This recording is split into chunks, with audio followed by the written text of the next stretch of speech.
உண்மையான காங்கிரஸ் கட்சி தாவேகா பக்கம் இருப்பதாக அக்கட்சியின் தலைவர் விஜய் கூறியிருந்தார். அதற்கு பதிலடி கொடுத்துள்ள கர்நாடக துணை முதல்வர் டி.கே. சிவகுமார், விஜய் ஒரு முதிர்ச்சியற்ற தலைவர் என்றும் இந்திய தேசிய காங்கிரஸ் திமுகவுடன் தான் இருப்பதாகவும் கூறியுள்ளார்.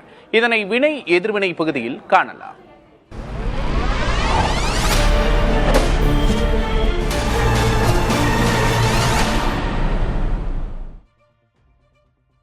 சில பல கோடிகளை கொடுத்து நம்ம தமிழ்நாட்டு காங்கிரஸை பையில போட்டுக்கிட்டாங்க. யாரு?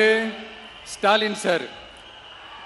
ஆனா உண்மையான காங்கிரஸ் யாரு பக்கம் நிக்குது? நம்ம பக்கம் நிக்குது. Mr. Vijay is an immature politician. He doesn't know maturity.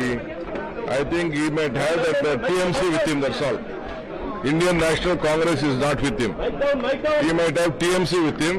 The Indian National Congress is with DMK. செய்திகளை அடுத்தடுத்து பார்க்கலாம். தமிழக சட்டமன்ற தேர்தலுக்கான காங்கிரஸ் தேர்தல் அறிக்கையை கர்நாடக துணை முதல்வர் டி.கே. சிவகுமார் வெளியிட்டார். சென்னை சத்தியமூர்த்தி பவனில் நடைபெற்ற இந்நிகழ்ச்சியில் குடும்ப அட்டைதாரர்கள் அனைவருக்கும் மாதம் 2000 ரூபாய் உதவித்தொகை, நிலமற்ற விவசாயிகளுக்கு ஆண்டுக்கு 6000 ரூபாய் நிதி உதவி வழங்கப்படும் என்று அறிவிக்கப்பட்டது. மேலும் அரசு பள்ளி மாணவர்களுக்கான இடஒதுக்கீடு 10% உயர்த்தப்படும் என்றும், வருவாய் குறைந்த குடும்பங்களைச் சேர்ந்த மாணவர்களுக்கான ஒவ்வொரு மாவட்டத்திலும் ஒரு பயிற்சி மையம் அமைக்கப்படும் என்றும் தெரிவிக்கப்பட்டது. அதேபோல அரசு பள்ளி ஆசிரியர்களுக்கு AI பயிற்சி வழங்கப்படும் என்றும் அறிவிக்கப்பட்டுள்ளது.